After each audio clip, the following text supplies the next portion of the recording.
नमस्कार साथियों, आज है 16 अक्टूबर और इस सेशन में द हिंदू एडिटोरियल का वोकेबलरी कवर करते हैं।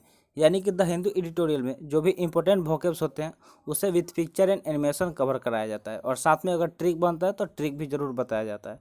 तो चलिए वीडियो स्टार्ट करते हैं। उससे पहले वीडियो लाइक कर दीजिए और अभी तक चैनल सब्सक्राइब नहीं किए हैं तो जल्दी से चैनल सब्सक्राइब कर लीजिए। और ये सोशल मीडिया साइट है जहाँ पर आप फॉलो ज्वाइन कर सकते हैं। तो आइए देखते हैं आज का इम्पोर्टेंट वर्ड। फर्स्ट वर्ड है इनवेरिएबली। इनवेरिएबली की बात करें तो ये एक एडवर्ब है। ये क्या है? एक एडवर्ब है। देखिए, अगर सबसे पहले इसका जानते हैं कि एडवर्ब क्यों है। तो वर्ड अगर कोई भी वर्ड है और उसके लास्ट में आपको एल वाई दिख जाए, क्या दिख जाए? एल वाई, तो आप उसको एडवर्ब कंसीडर कर लीजिएगा। क्या कर लीजिएगा? एडवर्ब कंसीडर कर लीजिएगा। बिकॉज एल वाई क्या होता है? एक एडवर्ब सफिक्स होता है। तो इनवेरिएबली भी यहाँ पे एडवर्ब हो गया, जिसका मीनिंग होता है ऑलवेज। मतलब कोई चीज़ जो क्या हो, हमेशा हो रहा हो, ऑलवेज यानी कि सर्वदा बोल सकते हैं। इसका हिंदी मीनिंग हमेशा भी हो सकता है। तो सिनोनिम्स की बात करें तो इसका सिनोनिम्स ऑलवेज हो सकता है, या फिर कॉन्स्टेंटली हो सकता है, कंसिस्टेंटली हो सकता है, या फिर एवर हो सकता है। यानी कि ये सब क्या हो जाएंगे? इसके सिनोनिम्स हो जाएंगे। तो आई होप आपको इनवेरिएबली वर्ड समझ में आ गया होगा। देखिए, सबसे पहले फिर एक बार ध्यान से देखिए, इसको रिपीट करते चलिए। आपको ऐसा फील आना चाहिए कि आप ऑफलाइन क्लास में बैठे हैं, ना कि ऑनलाइन क्लास में। तो साथ में बोलते चलिए इनवेरिएबली। इनवेरिएबली एक एडजेक्टिव है जिसका मीनिंग होता है ऑलवेज और हिंदी मीनिंग सर्वदा होता है। सिनोनिम्स की बात करें तो ऑलवेज, कॉन्स्टेंटली, कंसिस्टेंटली या फिर एवर हो जाएगा। इसका नोट्स बनाना चाहते हैं तो नोट्स बना लीजिए, अदरवाइज पीडीएफ तो आपको मिल ही जाएगा। लिंक डिस्क्रिप्शन बॉक्स में, वहाँ से आपको टेलीग्राम बस ज्वाइन कर लेना है। अब देखते हैं सेकंड वर्ड। सेकंड वर्ड क्या है? एक्सेप्शन। एक्सेप्शन की बात करें तो एक नाउन है। अब आप सोच रहे होंगे कि ये वर्ड सुना सुना सा लग रहा है। तो जी हाँ, आप साइंस में जब केमिस्ट्री पढ़ रहे होंगे तो वहाँ पे आपको एक्सेप्शन बहुत बार सुनने को मिला होगा। तो एक्सेप्शन क्या होता है? जो रूल से थोड़ा सा अलग हो या सबसे अलग हो, यानी कि अपवाद हो।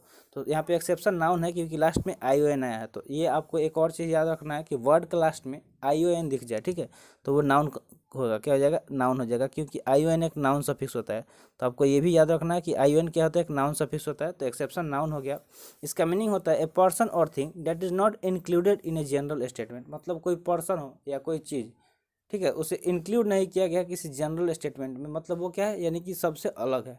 जनरल में अगर देखा जाए तो उसमें सारे आ जाते हैं, लेकिन जो उससे अलग हो, अपवाद हो, तो उसको क्या बोलेंगे? एक्सेप्शन बोलेंगे। यानी कि अपवाद इसका हिंदी मीनिंग हो जाएगा। सिनोनिम्स की बात करें तो एक्सक्लूजन, एग्जम्पशन, ऑब्जेक्शन या फिर एनामोली, ये सब क्या आ जाएंगे? इसके सिनोनिम्स हो जाएंगे। तो पिक्चर के थ्रू भी आप इसे देख सकते हैं कि जो कोई सब चीज़ जो रूल के थ्रू जा रहा है तो वो रूल है, और जो रूल से अलग जा रहा है यानी कि उसको क्या बोलेंगे? एक्सेप्शन बोलेंगे। तो केमिस्ट्री में ऐसा बहुत बार आपको मिलेगा कि आप मतलब बोलेंगे सर ये ऐसा क्यों हो रहा है, तो सर क्या बोलेंगे कि देखो बच्चों, ये क्या है? एक्सेप्शन है। क्या है? एक्सेप्शन, मतलब वो अपवाद है। तो थर्ड वर्ड देखते हैं। थर्ड वर्ड क्या है? स्पोरेडिक। स्पोरेडिक एक एडजेक्टिव है। स्पोरेडिक क्या है? एक एडजेक्टिव है। इसका मीनिंग होता है हैपनिंग ओनली, ओकेजनली और at interval that are not regular. मतलब कोई चीज़ जो ओकेजनली हो रहा हो, कभी कभार हो रहा हो, और या मतलब और at interval that are not regular, और या किसी खास इंटरवल पे हो रहा है, मतलब टाइम टाइम के साथ हो रहा हो, जो रेगुलर नहीं हो, ठीक है। रेगुलर मतलब क्या होता है? डेली हो रहा हो, नियमित रूप से हो रहा हो। और स्पोरेडिक मतलब क्या होता है? कि जो मतलब कभी कभार हो रहा हो, यानी कि छिटपुट हो रहा हो। क्या हो रहा है? छिटपुट, मतलब कभी हो रहा हो, कभी नहीं हो रहा हो, कभी हो रहा हो, कभी नहीं हो रहा हो, तो उसको छिटपुट बोलते हैं। सिनोनिम्स की बात करें तो इंटरमीडिएट, इरेगुलर, ओकेजनल, ये सब क्या आ जाएंगे? इसके सिनोनिम्स हो जाएंगे, ठीक है। तो स्पोरेडिक एक एडजेक्टिव हो गया जिसका हिंदी मीनिंग छिटपुट होता है, और ये सब इसके सिनोनिम्स हो गए। तो आई होप समझ गए होंगे थर्ड वर्ड। चलते हैं फोर्थ वर्ड की तरफ। फोर्थ वर्ड क्या है? प्रिपरेटरी। प्रिपरेटरी की बात करें तो एक एडजेक्टिव है। ये क्या है? एक एडजेक्टिव है। इसका मीनिंग होता है done in order to prepare for something. मतलब किसी चीज़ के लिए पहले से ही प्रिपेयर करना। जैसे अभी छठ पूजा आ रहा है, दिवाली आ रहा है, तो सब लोग क्या कर रहे हैं? उसके पीछे अब तैयारी में लग गए। घर की साफ सफाई शुरू हो गई है सब किसी का। फिर अब छठ के लिए सारे सामान को जुगाड़ करना, सबको लाना। तो ये सब क्या है? पहले से हम किसी चीज़ के लिए प्रिपेयर हो रहा है। जैसे मान लीजिए कि आपको कोई ड्रामा करना है या किसी चीज़ का परफॉर्मेंस देना है, तो आप पहले से क्या करते हैं? रिहर्सल करते हैं। तो उसके लिए प्रिपेयर होना जरूरी है। तो प्रिपरेटरी का मीनिंग क्या हो जाएगा? यानी कि प्रारंभिक, यानी कि पहले से ही वो चीज़ जो हम मतलब उसके पीछे लग गए हैं। मान लीजिए आप कॉम्पिटेटिव एग्जाम का तैयारी करना है, तो आप पहले ही आपको क्या करना होता है कि आपका एक टारगेट सेट कर लेते हैं। जब भी क्लास 6-7 में गए कि मुझे लाइफ में ये करना है, फिर उस हिसाब से आप अपना पढ़ाई में लग जाते हैं। तो प्रिपरेटरी मतलब प्रारंभिक हो गया। सिनोनिम्स की बात करें तो प्रिलिमिनरी बोल सकते हैं। क्या बोल सकते हैं? प्रिलिमिनरी। यानी कि जैसे आईएएस वगैरह का एग्जाम होता है तो दो पेपर होता है, एक तो प्री होता है, एक मेंस होता है। प्रिलिमिनरी मतलब क्या हो गया? कि जो प्रारंभिक परीक्षा होता है, ठीक है। तो सिनोनिम्स की बात करें तो ये क्या हो गया? प्रिलिमिनरी, इंट्रोडक्टरी वो हो सकता है, ट्री हो सकता है या फिर प्रिपरेटिव हो जाएगा। तो ये सब क्या हो जाएंगे, इसके सिनोनिम्स हो जाएंगे। तो फोर्थ वर्ड समझ में आ गया होगा। देखते हैं फिफ्थ वर्ड। फिफ्थ वर्ड क्या है, ग्रेज। ग्रेज मतलब ग्रेज क्या है, एक यहाँ पे वर्ब है। ग्रेज क्या है, वर्ब। मतलब इसका मीनिंग होता है चरना, यानी कि जो घास वगैरह होते हैं हरे भरे मैदान में, वो क्या होते हैं, उसको जो गाय वगैरह या भी जो भी पालतू जानवर है वो उसको खाता है, उसको चरता है, उसको क्या बोलते हैं, ग्रेज बोलते हैं। यानी कि to eat grass that is growing in a field, यानी कि जो हमारे आसपास के फील्ड में जो खाली जगह है उसको, उसमें जो घास जम जाते हैं, ग्रास वगैरह, उसको खाते हैं जो जानवर, उसको क्या बोलते हैं, ग्रेज बोलते हैं, यानी कि चरना। तो सिनोनिम्स की बात करें तो स्क्रैप, स्क्रैच, क्रॉप या फिर ब्रश, ये सब क्या हो जाएंगे, इसके सिनोनिम्स हो जाएंगे। जैसे पिक्चर में भी दिखाया गया है, हरे भरे में फील्ड का पिक्चर दिखाया गया है, तो इसमें क्या होते हैं, जानवर आके घास वगैरह चढ़ते हैं, ठीक है। यानी कि जो भी हेर्बीवोरस होते हैं, जो घास वगैरह खाते हैं, वो आके यहाँ पे क्या करते हैं, अपने भोजन करते हैं, घास को खाते हैं, तो उसको ही ग्रेज बोलते हैं। नेक्स्ट वर्ड की बात करें तो नेक्स्ट वर्ड क्या है, ऑगमेंट। ऑगमेंट एक यहाँ पे वर्ब है। ऑगमेंट क्या है, एक वर्ब है। इसका मीनिंग होता है to increase the amount, value, size etcetera, यानी किसी चीज़ के अमाउंट, यानी कि उसके मात्रा में, उसके वैल्यू में या फिर उसके आकार में वृद्धि कर देना, तो उसको क्या बोलते हैं, ऑगमेंट बोलते हैं, ठीक है। वृद्धि करना इसका हिंदी मीनिंग हो जाएगा। और सिनोनिम्स की बात करें तो इंक्रीज, मैग्नीफाई, एम्पलीफाई, सप्लीमेंट, ये सब क्या आ जाएंगे, इसके सिनोनिम्स हो जाएंगे। तो देखिए, आप मैग्नीफाइंग ग्लास देखे होंगे, जो इंस्ट्रूमेंट बॉक्स होता है उसमें क्या होता है, मैग्नीफाइंग ग्लास होता है। वो क्या करता है, जो हम जब उसको लेके बुक्स वगैरह पे ऐसे देखते हैं तो जो भी चीज़ उस पर लिखा हुआ होता है वो बड़ा बड़ा दिखाई देता है, यानी कि उसमें वृद्धि हो जाता है उसके साइज में। तो ऑगमेंट मतलब क्या हो गया कि वृद्धि करना किसी चीज़ के साइज वगैरह में। तो ये सब इसके सिनोनिम्स हो जाएंगे, इंक्रीज, मैग्नीफाई, एम्पलीफाई या फिर सप्लीमेंट। नेक्स्ट वर्ड की बात करें तो नेक्स्ट वर्ड क्या है, एक्सटेंशन। एक्सटेंशन भी यहाँ पे नाउन हो गया, और अभी पीछे ही बताए थे आपको कि नाउन के क्या होता है, अंत में ION होता है, और भी बहुत सारा चीज़ होता है। जैसे जैसे वर्ड आएगा हम आपको बताते चलेंगे। तो एक टाइम आएगा कि आपको जितने भी नाउन के सफिक्स होते हैं वो पता चल जाएगा, एडजेक्टिव के क्या क्या होते हैं, मतलब सारे पार्ट्स ऑफ स्पीच का सफिक्स आपको कवर करा दिया जाएगा। तो आप डेली सेशन लगाइए और देखिए बेनिफिट हो रहा है कि नहीं। और वीडियो के लास्ट में आप ज़रूर बताइएगा कि आपको वीडियो कैसा लगा, और जो भी इम्प्रूवमेंट अगर आप चाहते हैं तो ज़रूर कमेंट कीजिएगा, उस पर ध्यान दिया जाएगा। तो एक्सटेंशन का मीनिंग होता है the act of increasing the area of activity, group of people etcetera that is affected by something, यानी कि किसी चीज़ के एरिया या एक्टिविटी या ग्रुप ऑफ पीपल को क्या कर देना, बढ़ा देना। तो एक्सटेंशन मतलब क्या होता है, विस्तार कर देना, विस्तृत कर देना किसी चीज़ को, ठीक है। यानी कि विस्तार इसका हिंदी मीनिंग हो जाएगा। सिनोनिम्स की बात करें तो एक्सपेंशन, इनलार्जमेंट, स्प्रेड या फिर ग्रोथ, ये सब क्या आ जाएंगे, इसके सिनोनिम्स हो जाएंगे। जैसे हम लोग क्या करते हैं, जो एक्सटेंशन बोर्ड आप देखे होंगे, एक्सटेंशन बोर्ड का यूज करके जो मोबाइल का चार्जर होता है वो अपने बेड के पास लाने का कोशिश करते हैं, इस तरह से जोड़ जोड़ के, कि ताकि हमको क्या हो, फ़ोन चलाने में आसानी हो, रात में आराम से सो के फ़ोन चलाए।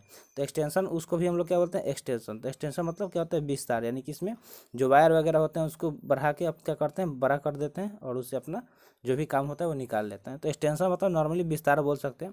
नेक्स्ट वर्ड है डिसग्रेटेड। क्या है, डिसएग्रीगेट। डिसएग्रीगेट की बात करें तो एक वर्ब है। ये क्या है, एक वर्ब है। इसका मीनिंग होता है to separate something into different part that is made up of, मतलब कोई चीज़ जो बना हो दो चीज़ों से या दो से अधिक चीज़ों से, तो उसको हम लोग क्या कर दें, सेपरेट कर दें, अलग कर दें। जिस चीज़ से वो मिल के बना हो तो उसको क्या बोलेंगे, डिसएग्रीगेट बोलेंगे, यानी कि अलग अलग करें। तो इसका हिंदी मीनिंग क्या हो जाएगा, अलग अलग करना। सिनोनिम्स की बात करें तो ब्रेक डाउन, डिसएग्रीगेशन, डिमाउंट या फिर डिसअसेंबल। जैसे अगर हम लोग को जो बिल्ड पीसी होता है तो उसमें क्या होता है, अलग अलग चीज़ सब उसमें हम लोग साइड से खरीद के भी बिल्ड करते हैं खुद से। जैसे मदरबोर्ड अलग से ले लेंगे, रैम अलग से ले लेंगे, हार्ड डिस्क अलग से ले लेंगे, सब चीज़ का जो भी ग्राफिक्स कार्ड है अलग से ले लेंगे, और लास्ट में सबको क्या कर देते हैं, असेंबल कर देते हैं। या फिर आप ऐसे भी देख सकते हैं कि बचपन में हम लोग ऐसा खेल खेलते थे कि जो पजल टाइप का होता था, इसको सॉल्व करते थे, घर बनाते थे या कुछ भी अलग अलग चीज़ बनाते थे, तो उसको क्या करते थे, असेंबल करते थे। और जब मान लीजिए बन जाता था तो फिर उसको हम लोग क्या कर देते थे, तोड़ देते थे, यानी कि अलग अलग कर देते थे, डिसअसेंबल कर देते थे, यानी कि डिसएग्रीगेट कर देते थे। तो आई होप आपको डिसएग्रीगेट समझ में आ गया होगा, और इसका अच्छा से एग्जाम्पल भी आपको समझा दिए हैं पिक्चर के थ्रू। तो चलते हैं नेक्स्ट वर्ड की तरफ। नेक्स्ट वर्ड है कोलैटरल।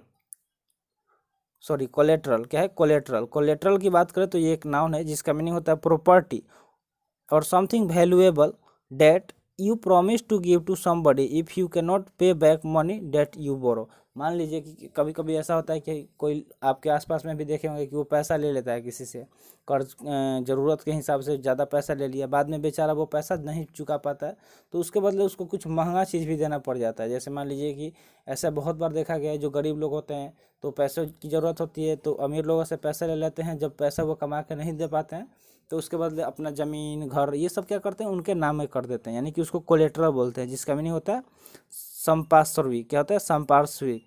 इसका सिनोनिम्स की बात करें तो एजिटेट हो सकता है, बॉयल हो सकता है, रॉयल हो सकता है, फिर स्टील हो सकता है। तो कोलेटरल का मीनिंग आई होप आपको समझ में आ गया होगा। तो चलते हैं नेक्स्ट वर्ड की तरफ। नेक्स्ट वर्ड है लाइव स्टॉक।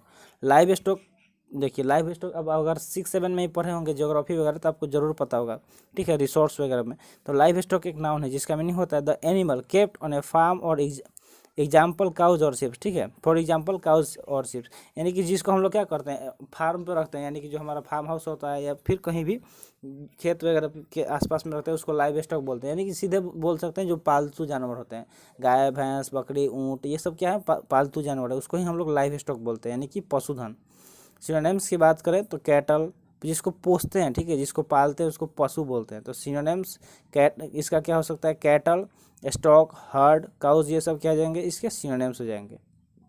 तो यहाँ पे ग्रुप में बात किया गया है हर्ड, काउज, कैटल। तो लाइव स्टॉक मतलब क्या हो गया कि पशुधन हो गया। तो आज का सेशन यहीं पे समाप्त हुआ। आई होप सेशन आपको पसंद आया होगा। तो बीच में आपको हम बताए थे कि अगर कोई भी इम्प्रूवमेंट है चाहिए या कुछ भी तो आप कमेंट कीजिएगा, उस हिसाब से उस पर ध्यान दिया जाएगा। तो थैंक्स फॉर वॉचिंग, मिलते हैं फिर अगले वीडियो में। जय हिंद।